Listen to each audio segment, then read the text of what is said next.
हाज़रीन मोहतरम, ये इश्क और मोहब्बत के साथ साथ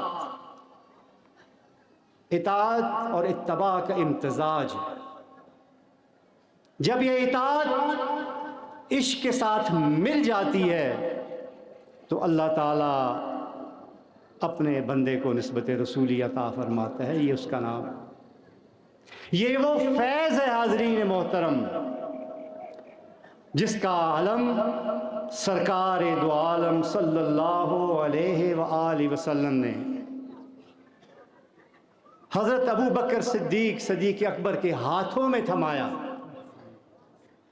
ये वो फैज़ है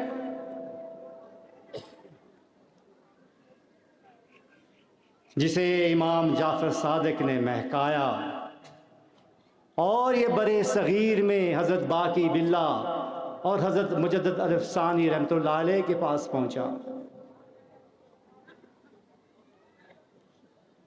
वहां से हमारे असलाफ की कड़ियां मिलती गईं और फिर ये फैज़ कैया शरीफ में हज़रत सुल्तानुल मुलूक और हज़रत निज़ामुद्दीन कियानी रहमतुल्लाह अलैह के पास पहुंचा और आपने ये अमानत फिर हज़रत बाबा जी रहमतुल्लाह अलैह व सरकार मोहरी रहमतुल्लाह अलैह के सुपुर्द की।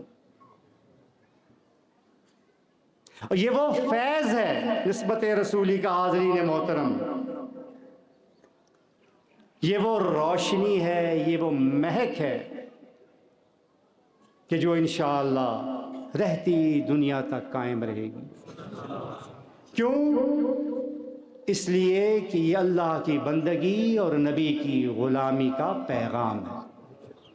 ये वो रोशनी है, आका की मोहब्बत की रोशनी कभी बुझ नहीं सकती, ये शमा कभी गुल नहीं हो सकती, हवादिस इसे कभी गुल नहीं कर सकते।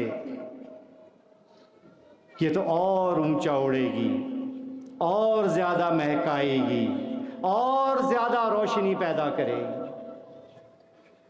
इंशाअल्लाह ताला।